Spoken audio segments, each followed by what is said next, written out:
this is one of my favorite questions to ask. Yeah. I always like to hear, the influence that pop culture has on people's lives, and not even pop culture, but I mean just literature and books and the archetypes and mythologies that we all live by and that we're all joined by. So tell us what a book or series or movie that you might have watched recently has a character that's faced a similar obstacle to you that you've overcome, that made you surprise yourself around about what you made of, sort of your hero's journey moment.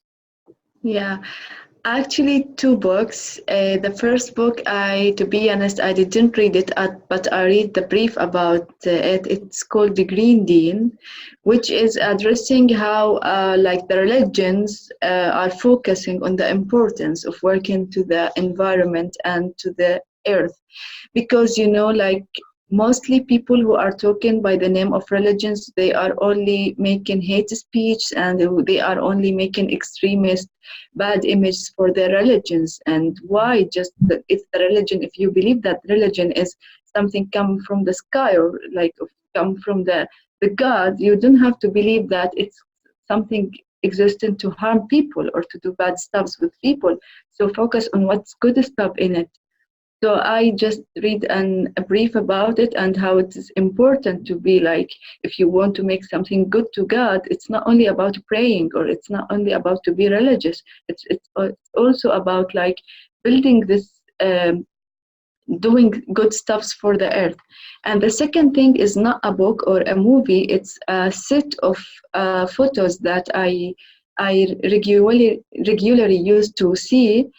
The photos of like the animals in the seas and in under the water, how much they are like harmed from the plastic, and how much people are so mean when they are just consuming plastic without thinking about those like innocent animals and innocent spirits. So that was like heart touching for me, and it changed my life, because here in Middle East we have no incentives for going green. And on the other hand, we have like especially in Jordan, we are living in economic crisis. So our like priorities is not environment as people, as normal people, but I become more serious just to ban plastic from my life, just to be serious to take my shopping bag to the grocery, and for like, and that reflecting on my business. So now when I'm creating a platform, I'm grabbing people who have eco-friendly products and eco-friendly materials, eco-friendly even services. Yeah. So the thing that changed my life, those photos, those set of photos, because when you see, for example, a fish can't eat just because she is inside a plastic bag, and she's not a human just like us. She can't call, and she can't asking for help, and we can't see it because it's underwater. So we are keeping just using plastic for no reason. And you can measure, it's only not about plastic. You can measure so many practices that we are doing without we are feeling what we are doing for this like planet. Yeah, no, that's incredibly powerful. Awareness, and this takes us back to the psychology of things, Bruno. Yeah. So let me link that back to you then. Your kind of hero's journey moment around the awareness and the awareness of self, and any kind of pop culture or book or movie or literature that you really saw yourself in, and made an impact on your personal journey. Okay, so I think I'll say two as well. First one is a book from Extinction Rebellion called "That's Not a Drill."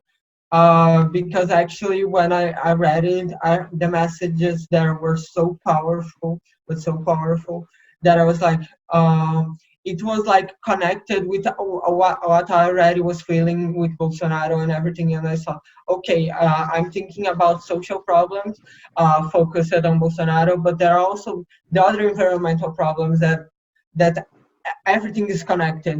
And when I started reading it and saw seeing it, I was like, I have to make everyone read this book.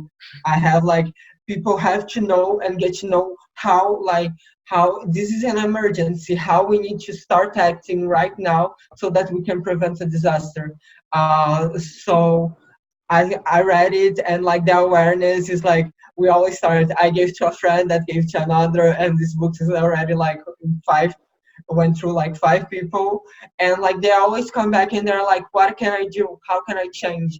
And the other thing is actually a music from Brazil that's called Como os Nossos Pais, like our parents, because the music is very powerful, that it was from our period of dictatorship in Brazil, and it's very powerful because it says, oh, we are living like our parents, like nothing has changed, but at the same time it has a message of hope, you know. And when I started listening, it came like mainstream during the elections last year, and I started listening, and so like we actually are living like our parents, in the sense that like people are changing but not fast enough, but at the same time there is a hope. We can actually change faster, we can like bring more people awareness, and like not just awareness, but that, you know, like this little bug that gets in our head and like make us think like, oh, okay, so I'm going to the supermarket, I'm not going to like get plastic bags for my vegetables. Okay, I can shift from using this kind of product for that kind of product that's more eco-friendly. So like making people aware, at the same time getting these bugs, so that when they're like acting on their daily lives, they're actually acting consciously, they're not just going through the motions and doing everything like they were taught to before, you know. Yeah, the behavior change bug. Yes. Yes, Exactly. it's interesting. You know, behavior changes, it's such a funny thing, because you build up a habit, and then you think you sort of got it, and then like Zahra was saying about an addiction, it's sort of something that takes a little bit of time, and then you unlearn it, and it's going to be interesting to see, you know, how intergenerationally we manage or shift together and unlearn the things that we're doing together to start breaking these habits. Because you're talking about hope, and that hope is almost, I would like to see it as an inevitable hope. It's sort of like there's a tipping point, and it's just a matter of breaking our habits now, especially from the psychological perspective.